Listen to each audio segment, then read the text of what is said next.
O dia 21 de abril de 1934 não foi um dia qualquer para a criptozoologia. Nesse dia, todos aqueles que alguma vez afirmaram acreditar que nos lugares mais remotos do planeta habitavam criaturas com as quais os humanos mal ousavam sonhar, viram todas as suas fantasias recompensadas. Por quê? Simples. Naquele dia, o jornal londrino Daily Mail publicava uma imagem em que se via algo parecido com um pescoço e uma pequena cabeça, sobressaindo da água do lago Ness, na Escócia. A foto era tão borrada quanto contundente. Aquilo não parecia ser a forma de nenhuma outra coisa que não fosse o já mítico monstro que diziam rondar por aquelas bandas. Não era um detalhe menor que a foto tinha sido tirada por um respeitável cirurgião que, segundo ele mesmo disse, estava apreciando a paisagem quando percebeu a enigmática presença. Naquela tarde, a imagem já tinha rodado o mundo e o assunto havia se tornado um tema inesperado de discussão nos lugares mais inusitados. De repente, pessoas que até então eram alheias a tudo relacionado à busca por criaturas estranhas mostravam-se perplexas e atônitas. Mas não vamos nos adiantar. Aquela não seria a primeira vez que uma suposta prova do monstro chegava com ênfase à imprensa. O assunto não terminaria muito bem, e logo se descobriria uma rede de enganos tão extravagante quanto a suposta besta. Quais são os registros mais antigos que se tem dessa criatura? Que explicações deram os mais céticos ao longo do tempo? Que missões e estudos foram realizados nessas águas para tentar descobrir a verdade? Você sabia que existe o Escritório de Investigação do Fenômeno do Lago Ness? O que diz a teoria sobre esse ser misterioso? Com Aleister Crowley e portais interdimensionais para responder a essas e outras perguntas. É que vamos mergulhar na insólita história do monstro do Lago Ness. Se essa história interessa a vocês, podemos contar a história do primo, o primo distante de Nessie, que é o Nahuelito, que habita no lago Nahuel Huapi, aqui na Argentina. Se muita gente pedir, faremos um vídeo sobre o Nahuelito. Comentem a palavra monstro aqui embaixo. E se vermos que vocês têm interesse, vamos fazer essa segunda parte. Se não, seguimos com outra coisa. Convido vocês a se inscreverem, curtir e deixar sugestões para vídeos futuros. Vamos começar.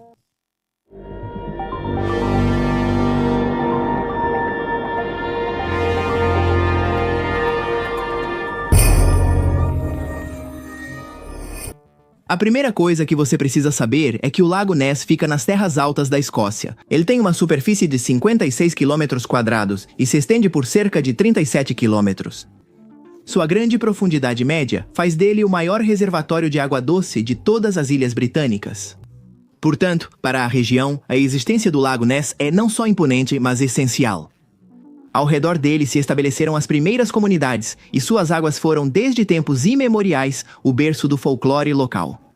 Sem ir muito longe, o Lago Ness está intimamente ligado aos kelpies, que nada mais seriam do que criaturas mitológicas aquáticas com a capacidade de mudar de forma.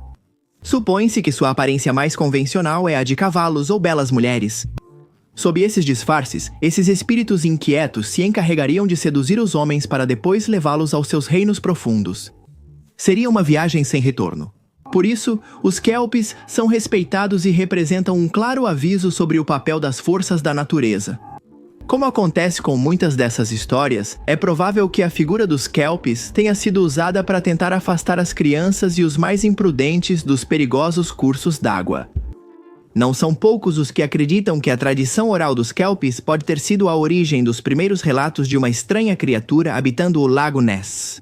Talvez as narrativas de antigamente tenham mudado ao longo das décadas, ou então pode ser que a sugestão, transmitida de geração em geração, tenha predisposto uma série de testemunhas. Testemunhas que depois se tornariam fundamentais para construir uma das maiores crenças criptozoológicas. De um jeito ou de outro, fica claro que esse lago carrega em seu próprio DNA o germe do mistério. E não é para menos. A névoa e o vasto espaço natural fazem dessa parte do mapa uma terra digna de contos de fadas ou pesadelos. Tudo depende do prisma com que olhamos. Porque não precisamos apenas voltar aos curiosos kelpies se quisermos conhecer a relação do Lago Ness com criaturas que desafiam nossa lógica. Vamos conhecer São Columba. Este homem nasceu em 7 de dezembro de 521 e hoje é um santo irlandês, ao qual se atribui um papel mais do que importante na conversão da Escócia ao cristianismo, no século VI, Para dimensionar sua importância, basta saber que ele é um dos 3 santos padroeiros da Irlanda. Na verdade, não é difícil encontrar na Irlanda do Norte casas que se protegem sob sua estampa. E toda vez que uma tempestade se aproxima, ele é invocado para ajudar a prevenir inundações que possam afetar a infraestrutura dos vilarejos mais vulneráveis. Ter sido um pioneiro religioso deu à biografia de São Columba uma aura onde realidade e ficção parecem se entrelaçar. Segundo antigos escritos, o homem havia aniquilado um humanoide selvagem que aterrorizava a todos. E como ele fez isso? Apenas com o poder de sua foice? Feitos desse tipo abundam nos livros que lhe foram dedicados. A que nos interessa conhecer é uma que teria ocorrido no ano 565. Supõe-se que, naquele momento, São Columba havia enfrentado uma criatura terrível que havia emergido do lago Ness. Depois de colocar uma isca humana e convocá-lo, o futuro santo havia amaldiçoado o ser, condenando-o a anos e anos de exílio. Com isso, ele havia libertado os pescadores que estavam sob sua tirania, conquistando parte do respeito com o qual seria lembrado depois. Embora para alguns isso seja exagero típico ligado a esse tipo de personagem, outros afirmam que talvez essa anedota seja a referência mais antiga conhecida do monstro, que anos depois chamaria a atenção dos amantes de histórias estranhas. Exceto pelos kelpies e o antecedente com São Columba, as coisas ao redor do lago permaneceram calmas. Claro que sempre alguém apontava alguma sombra na neblina ou se comentava sobre alguns rugidos particulares e profundos. Mas nada disso ganhou maior relevância nos anos que se seguiram. Seria só em 1868 que apareceria a primeira notícia que incluiria a descrição moderna do monstro que nos interessa. Foi em um inverno frio quando um jornal local, o Inverness Courier, dedicou algumas linhas a uma história que havia começado a se espalhar entre os moradores. Ao que parece, um peixe enorme ou outra criatura havia assustado alguns curiosos que se aproximaram das margens do lago. Embora durante o dia a maioria preferisse zombar da notícia, ao cair da tarde era impossível não lembrar das histórias com as quais as avós haviam impregnado a terra. Será que avistaram um kelpie? Alguém tinha visto um ser que escapou da mitologia celta? Talvez a besta amaldiçoada por São Columba? Ela tinha voltado sabendo que já não havia mais ninguém com poder suficiente para expulsá-la de novo, Liza. E francamente, o que se escondia nessas águas geladas? Em 1880, um mergulhador chamado Duncan MacDonald recebeu a tarefa de explorar um navio afundado na extremidade oeste do lago. Poucos minutos depois de alcançar os destroços, ele fez sinais frenéticos para que o puxassem de volta à superfície.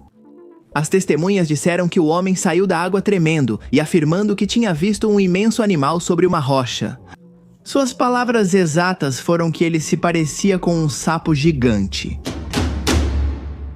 As civilizações do progresso fizeram com que, mais cedo ou mais tarde, fossem construídas estradas ao redor do extenso lago, e então a história de um possível monstro só fez crescer. Quando as pessoas começaram a circular cada vez mais perto do lago, ficou registrado que algo costumava distraí-las. Algo grande, algo muito grande, para ser exato. E seria a partir de 1930 que se desencadearia a primeira onda de avistamentos. Primeira onda. Uma experiência estranha no Lago Ness. Com esse título sugestivo, os moradores escoceses acordaram com a caneta ávida. Um jornalista do Northern Chronicle reproduziu o testemunho de 2 pescadores que afirmavam ter visto um animal cujas dimensões haviam causado uma espécie de redemoinho, perto de Torrey Point. As repercussões foram das mais variadas. Alguns homens do mar tinham fama de serem exagerados, sem contar o fato de que muitos tinham um histórico de alcoolismo que os tirava a credibilidade. No entanto, o mais notável daquela matéria do Northern Chronicle foi que incentivou outros pescadores a falar. Embora até aquele momento não soubessem, muitos já tinham passado por experiências semelhantes. Será que era algum tipo de complô entre os pescadores para zombar do resto da população? O que estava acontecendo? As histórias sobre um monstro começaram a se tornar cada vez mais comuns a uma velocidade impressionante. Em 1932, um homem chegou aos bares locais em pânico. Ele relatou ter visto uma criatura descomunal semelhante a um crocodilo correndo em direção ao lago. Menos de um ano depois, em 2 de maio de 1933, O já mencionado Inverness Courier voltou a causar uma revolução quando decidiu repercutir o que relatavam a gerente de um hotel local, Audie McKay, e seu marido. Segundo o casal, eles puderam ver como uma criatura parecida com uma baleia se divertia girando e mergulhando, sem pudor de fazer isso à plena luz do sol. Desta vez, a espera foi menor que um ano. 3 meses depois, o mesmo jornal publicava a carta de um londrino chamado George Spicer, que havia vivido algo inesperado. Enquanto circulava pela recém-construída estrada que percorria a costa norte do lago, o sujeito foi contundente com suas palavras e cito: "Vi algo mais parecido com um dragão ou um animal pré-histórico do que qualquer coisa que já vi na minha vida. Parecia ter um pescoço longo que se mexia para cima e para baixo enquanto andava." Algum tempo depois, surgiu o relato de um homem que, andando de motocicleta, viu algo semelhante. Outros falavam sobre como o monstro se aproximava da margem para levar cordeiros e outros animais. O pânico estava prestes a acontecer e Alex Campbell foi o principal responsável por muito do que aconteceu depois. Campbell era um correspondente freelancer que morava em uma vila às margens do Lago Ness.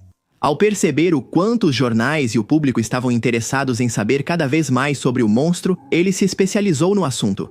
Ele coletou depoimentos, entrevistou centenas de pessoas e se encarregou de espalhar as primeiras teorias sobre a possível origem do animal. Alguns não simpatizavam com Campbell e tinham certeza de que ele inventava tudo o que dizia. Acreditavam que as anotações dele, afirmando que o monstro voltaria, faziam com que todos confundissem fenômenos naturais com outras coisas. Mas também houve uma parte da população que entendeu que o que Campbell fazia não só entretinha os curiosos, mas também trazia um número cada vez maior de turistas que vinham querendo saber mais sobre esse ser, que logo todos conheceriam pelo simpático nome de Nessie. Nessa época, Campbell ganhou certa importância para seus vizinhos e conhecidos. A fama aumentou quando a mídia britânica percebeu que ali havia um diamante bruto. Ansioso para se juntar à febre do monstro, o jornal The Scotsman enviou o jornalista Philip Stalker para entrevistar o sempre entusiasmado Campbell. O surpreendente foi que o sujeito não falou com o cronista sobre os relatos coletados. Nessa época, ele já se declarava como uma das muitas testemunhas da criatura. Sem hesitar, Campbell contou como conseguiu ver Nessie em quase 20 ocasiões, algumas delas de muito perto. Foi por isso que Campbell entrou para a história como o homem que inventou o monstro. Ou pelo menos foi assim que o chamaram aqueles que o consideravam um simples fabulador, que estava aproveitando o assunto para ganhar algumas moedas extras. Por sua vez, Stalker chegou à seguinte conclusão. No Lago Ness, habitava uma grande serpente marinha que teria chegado do mar subindo o rio Ness. O termo serpente marinha era popular entre os marinheiros do século XVIII. Muitos deles afirmavam ter se deparado com esses animais imensos, e os diários de bordo dessas viagens deixavam uma evidência assustadora sobre isso. No entanto, por falta de provas mais contundentes, tudo relacionado a esses seres havia caído no esquecimento. Pelo menos até que o comandante da Marinha, Rupert Gould, escreveu um livro argumentando que esses enormes répteis não só haviam existido, mas que poderiam ser plesiosauros, ou seja, dinossauros marinhos que teriam sido extintos no Mesozoico há muitos milhões de anos. O próprio Gould apareceria no Lago Ness no final de 1933. E foi graças ao seu trabalho que Nessie acabou recebendo a forma de um ser pré-histórico. No outono, toda a imprensa britânica estava atrás do mistério do Lago Ness, e em poucas semanas, a história se internacionalizou. Com isso, cresceu a demanda por informações, e as pessoas já não se contentavam apenas com histórias. O público, cada vez mais entusiasmado, começou a pedir outro tipo de provas, e as provas, claro, não demoraram a chegar. Foto de Gray, 12 de novembro de 1933. Era um domingo ensolarado na Escócia. Segundo os protagonistas dessa experiência, Hugh Gray, funcionário da Foyers Aluminium Works e um cidadão muito respeitado por seus colegas e pela comunidade. Ele costumava sair da igreja e aproveitar o resto da manhã para passear pela margem do Lago Ness. Essa atividade o relaxava e o ajudava a se preparar para os problemas que teria que enfrentar quando começasse a semana de trabalho. Ele estava perdido nesses pensamentos quando viu algo de grandes dimensões surgindo da água. Sem hesitar, em um segundo, o sujeito estacionou o veículo, pegou sua câmera e tirou uma foto que logo se tornaria viral. Apesar do termo ainda não existir, Aquela imagem, junto com sua história, fariam parte do corpo central do Scottish Daily Report. A história de Gray se somou ao número crescente de relatos sobre uma criatura não identificada no Lago Ness, mas sua foto marcou um antes e um depois. Não são poucos os que acreditam que o slide de Gray foi o início da era moderna da caça ao Nessie. Claro, a foto não era totalmente precisa, e embora nunca tenha sido oficialmente descartada, várias teorias surgiram sobre sua veracidade. Algumas pessoas veem na imagem um animal cercado por um jato de água. Outros acreditam que mostra um labrador nadando na água, com um graveto na boca ou um cisne mergulhando. De um jeito ou de outro, ficava claro que Nessie não era apenas uma moda e que continuava tão atual quanto no começo. Por isso, o jornal The Daily Mail decidiu aumentar a aposta e fez uma jogada arriscada. Em dezembro de 1933, contratou Marmaduke Weatherland com o objetivo de rastrear a criatura da qual todos estavam falando. Marmaduke tinha um histórico estranho. Nascido em 1883, o homem era ator, roteirista, produtor e diretor de cinema. Em 1916, ele já havia atuado em filmes mudos, tanto no Reino Unido quanto na África do Sul. Depois ele produziu, dirigiu e protagonizou Livingstone e Robinson Crusoe, de 1925 e 1927, respectivamente. Ele era considerado uma pessoa talentosa, com visão própria, ambição e, acima de tudo, perseverante. Por isso, o Daily Mail o considerou a pessoa ideal para o trabalho. Um trabalho que significava enfrentar o ridículo, mas que também implicava passar horas e horas sem conseguir nada. Disposto a trazer uma novidade, seus superiores lhe deram um cheque gordo e cruzaram os dedos. Os resultados logo apareceram. Não demorou muito até que Marmaduke entrou em contato com a sede do jornal para dar uma notícia mais do que extraordinária. Ele havia encontrado algumas pegadas incomuns perto do lago, pegadas que não correspondiam a nenhum animal da região. Foram tiradas fotos das pegadas, feitos moldes, e logo o Daily Mail foi invejado por todos os seus concorrentes. As edições em que cobriram a jornada de seu explorador estrela se tornaram recorde de vendas. O mundo agora não tinha apenas uma foto borrada, mas também uma possível marca das patas do animal. Ou foi nisso que se acreditou por semanas? Tudo desmoronou quando os resultados dos laboratórios foram divulgados. Aquelas pegadas não eram de um dinossauro ou de uma espécie desconhecida, eram pegadas de um rinoceronte. Mas como elas tinham chegado até ali? O mistério chegou ao fim quando alguém descobriu que, em um dos filmes que havia dirigido, Marmaduke tinha usado como enfeite um cinzeiro que estava montado, de fato, sobre a réplica de uma pata de rinoceronte. A farsa ficou evidente e, de um dia para o outro, o jornal britânico virou motivo de chacota entre os jornalistas, que dedicaram longos parágrafos para zombar de sua ingenuidade. O Daily Mail, por sua vez, fez uma reclamação contra Marmaduke, acusando-o de vigarista. Não só o demitiram, como também se acredita que, por causa desse editorial, ele ficou sem chances de reconstruir sua carreira. Será que as coisas já tinham ido longe demais? Não, a verdade é que a mitologia de Nessie estava apenas dando seus primeiros passos. Em 1934, a foto de Gray foi ofuscada na mente do público pela chamada fotografia do cirurgião, atribuída a um médico londrino. A foto se tornaria um emblema, embora poucos conheçam seu terrível pano de fundo. E é assim que nossa história volta ao começo. Mais fotografias. A foto que veio à tona em 21 de abril de 1934 não deixava dúvidas. Não era borrada e não mostrava uma corcunda distorcida. Nesta foto, a forma é reconhecível e provavelmente é uma das imagens mais icônicas de Nessie. Graças a essa foto, a ideia de que o Lago Ness escondia um plesiosauro em suas águas acabou se consolidando na cultura popular. Afinal, lá estava seu longo pescoço, certo? A foto foi publicada pelo Daily Mail, que demonstrou ousadia ao retomar o tema que meses antes havia lhe rendido o desprezo de outros meios de comunicação. Desta vez, eles garantiam ter verificado a foto e sua fonte. A imagem não parecia ser uma montagem, e a pessoa que a havia enviado era um profissional da saúde com um histórico impecável. Por que alguém assim colocaria sua carreira em risco por uma simples piada? A partir daí, todos os livros que falavam sobre a criatura começaram a incluir esse cartão postal, o que representou um valor considerável para todos os detentores dos direitos sobre a obra. Com isso, o Daily recuperou a confiança de seus leitores e Nessie passou da categoria de celebridade para lenda viva. Durante mais de 60 anos, essa imagem foi analisada, estudada, exposta e replicada. Em conferências de criptozoologia, falava-se dela de forma solene, como uma prova sólida e valiosa.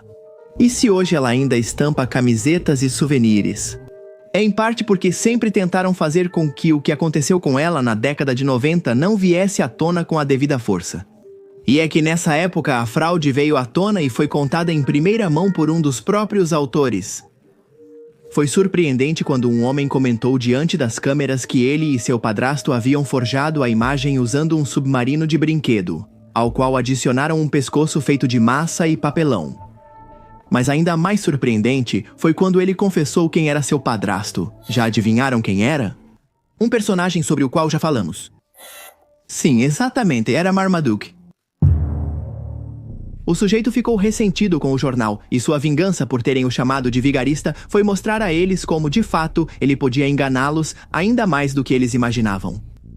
Ao que parece, e segundo o próprio autor que confessou, Marmaduke planejava avisar ao jornal que tinham-lhe pago uma pequena fortuna por uma foto falsa do monstro. Depois de alguns meses, mas tudo tinha escalado tanto e tão rápido que ele preferiu ficar em silêncio. Pelo menos até 1939, quando ele morreu. Essa revelação, apoiada em várias provas que demonstravam que o sujeito não mentia, virou tudo de cabeça para baixo. E já vamos ver o que aconteceria depois. Enquanto isso, vamos voltar àqueles anos em que a fraude ainda não tinha sido descoberta. Caçadores de monstros, caçadores de recompensas e simples entusiastas começaram a ver o Lago Ness como a meca de suas jornadas. Lá, alguém podia se deparar com um animal sem igual e com a possibilidade de um cheque generoso. A foto de Peter McNabb foi particularmente famosa nos anos 50. Ela foi publicada pelo Weekly Scotsman e até hoje é amplamente considerada pelos amantes dessa história. Nos anos 60, Nessie ainda era amado como um monstro local, mas para o mundo sua figura começou a se dissipar. A falta de novas notícias levou muitos a crerem que seu declínio finalmente chegara. Ninguém imaginava o que iria acontecer então. Chegaria o primeiro vídeo da besta. E em um telejornal no horário nobre.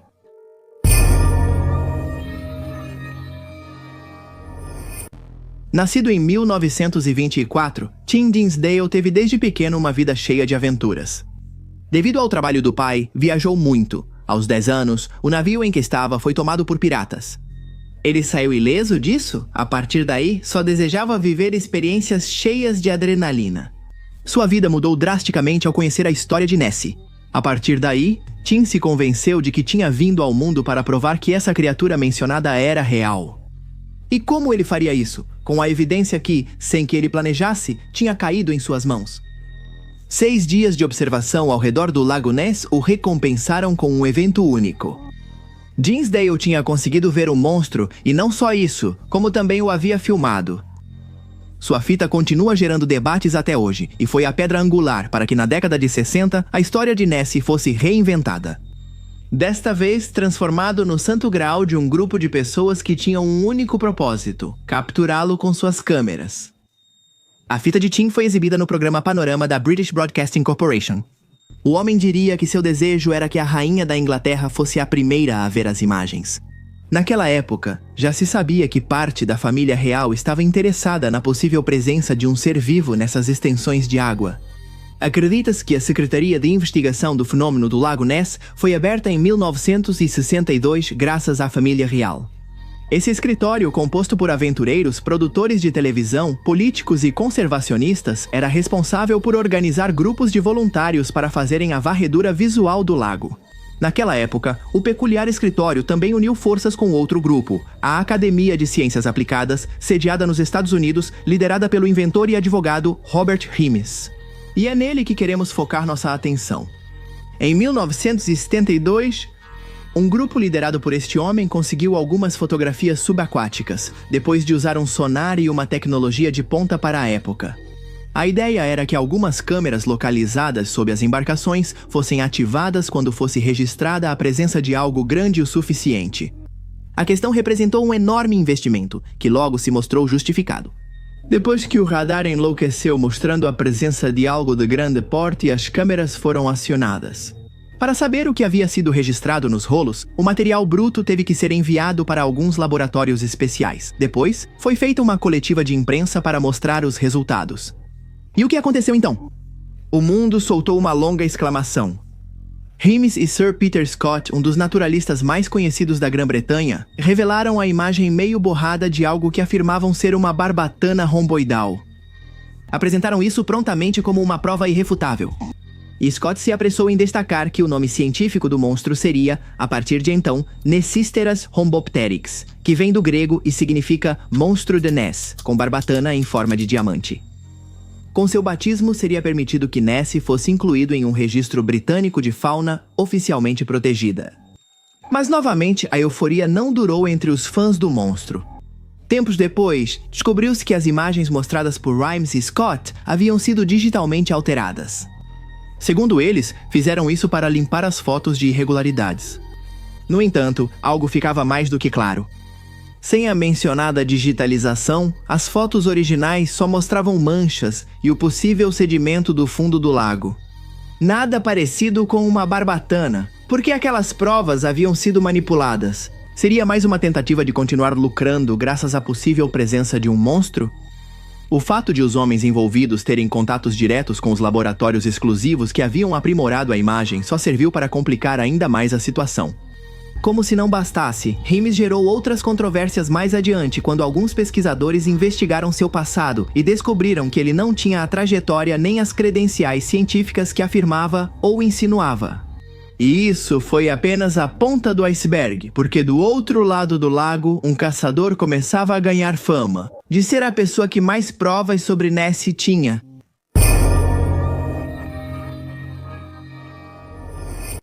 Segundo os registros, Frank Searle apareceu no Lago Nessie em 16 de junho de 1969. Era um homem de quase 50 anos, com olhar confiante e atitude hostil. Pouco se sabe de sua vida prévia. Desde muito jovem esteve no exército e acredita-se que, após sofrer um grave acidente, passou parte da vida adulta levando uma vida simples, até que, inspirado por livros de aventura, foi morar à beira do Lago Ness. Lá, montou uma barraca e passou a viver de forma autossuficiente na natureza, tirando fotos e contemplando a paisagem.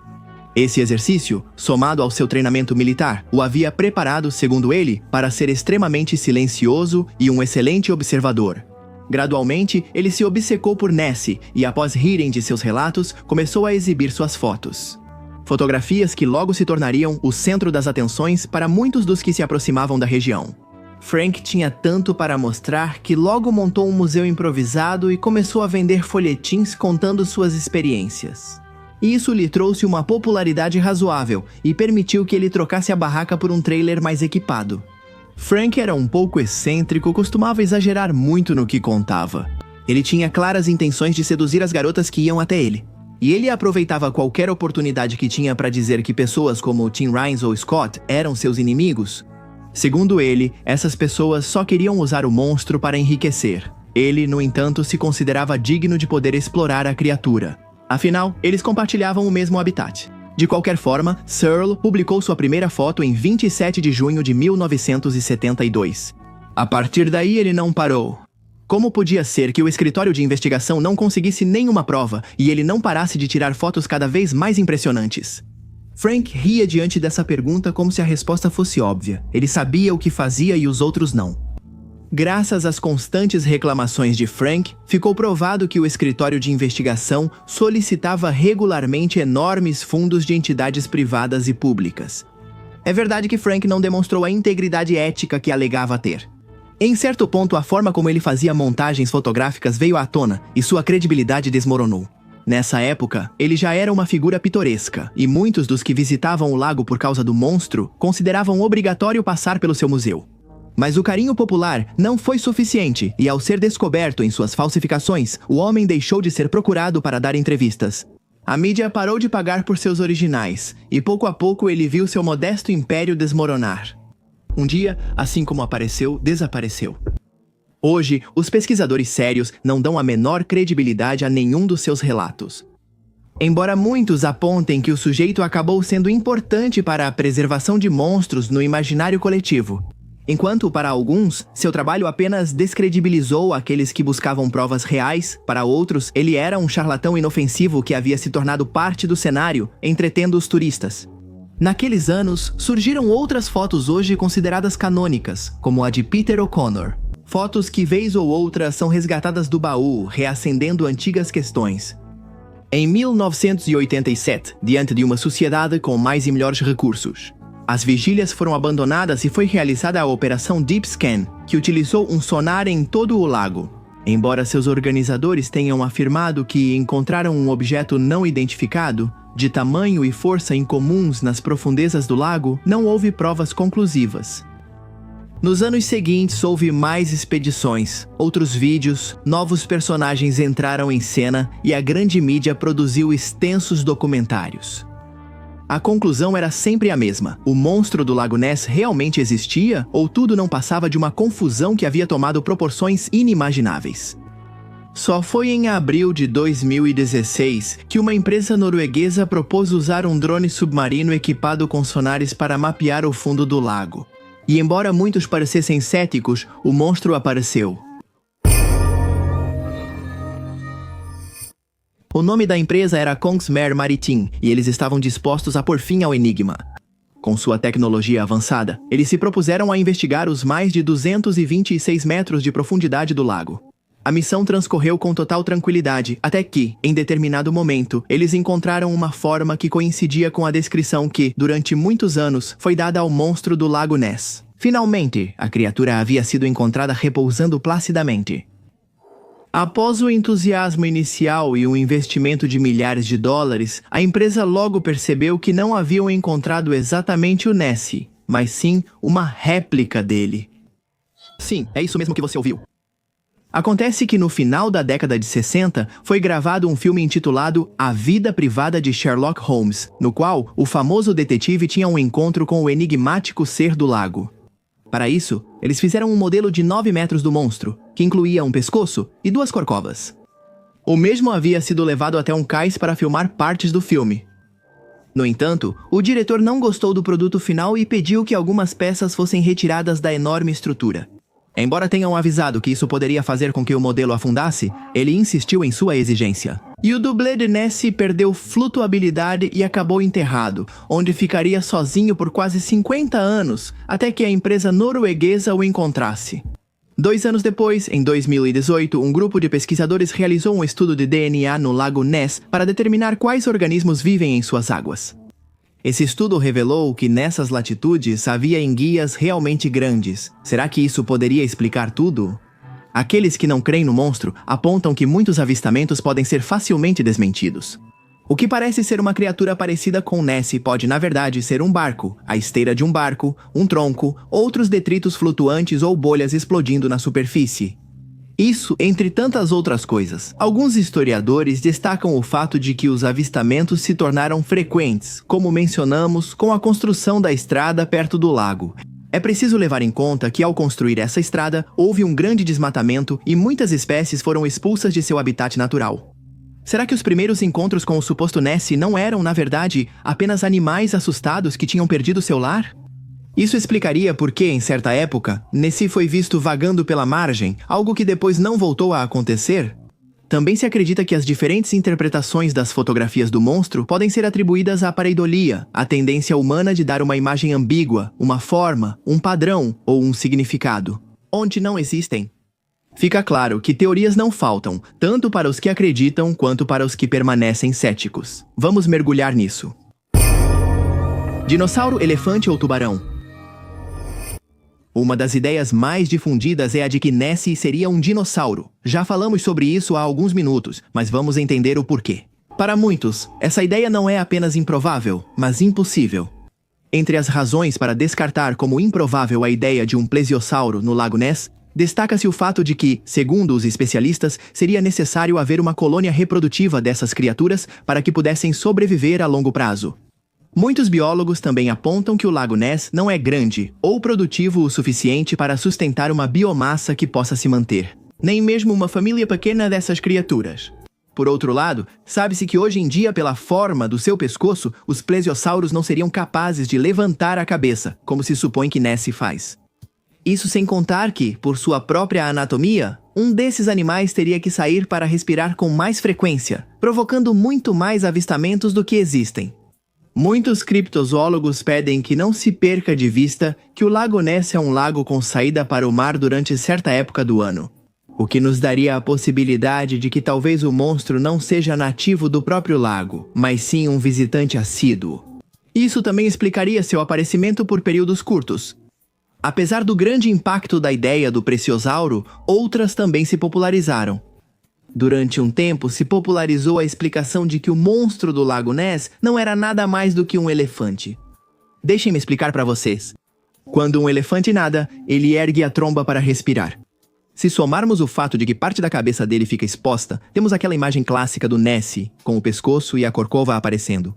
Segundo alguns, há registros de que um circo itinerante com elefantes teria passado pelo lago na década de 1930. Isso coincide com o auge dos avistamentos do monstro. Supõe-se que esse circo teria depois parado em cidades próximas, mas sempre repetindo a rotina de levar seus elefantes para tomar banho no lago. Isso explicaria os estranhos avistamentos ocorridos entre as décadas de 1930 e 1940. No entanto, essa teoria deixa várias pontas soltas. Ninguém percebeu que se tratava de elefantes durante todo esse tempo. Será que a mídia havia escondido a história do circo para sustentar a mentira? Isso fazia sentido? E como explicar os avistamentos que aconteceram depois? Com o passar do tempo, a ideia do paquiderme foi perdendo força, e o papel de animal para explicar o monstro passou a ser ocupado por outra criatura marinha. Mais precisamente, um tubarão, mas não um tubarão qualquer, e sim o aterrorizante tubarão da Groenlândia. O tubarão da Groenlândia é uma espécie que habita águas frias do Atlântico Norte, incluindo a costa da Escócia. Eles podem atingir comprimentos de até 7 metros e têm uma forma que poderia ser confundida com a de um monstro marinho, especialmente quando emergem parcialmente da água. Defensores dessa teoria indicam outro fato relevante. O tubarão da Groenlândia é conhecido por ser um dos vertebrados mais longevos do planeta, com uma expectativa de vida estimada entre 250 e 500 anos.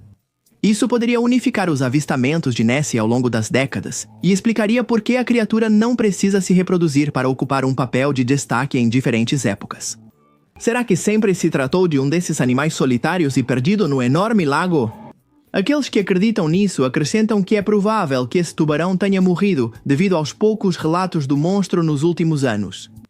É isso que acreditam aqueles que decidem desacreditar a ideia de Nessie como um animal pouco conhecido. Agora vamos conhecer as teorias mais estranhas. Estão prontos? Isso pode mudar completamente sua perspectiva sobre Nessie.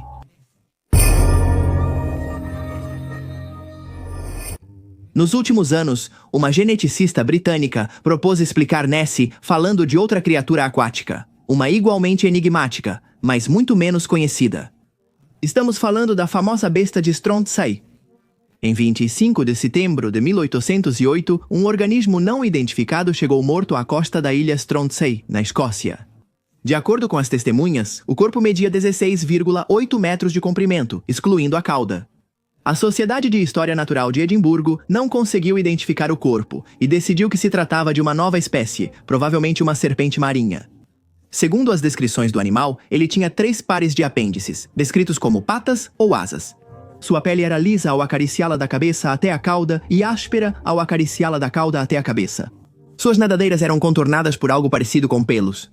E tinha uma fileira de cerdas ao longo das costas que brilhavam no escuro quando estavam molhadas. O conteúdo do seu estômago era vermelho. O naturalista escocês Patrick Neill até chegou a dar um nome científico ao monstro. Mas pouco depois, um anatomista londrino pediu para descartar isso, alegando que as medidas eram exageradas. O homem explicou que, sem dúvidas, estavam diante do corpo de um tubarão frágil em decomposição.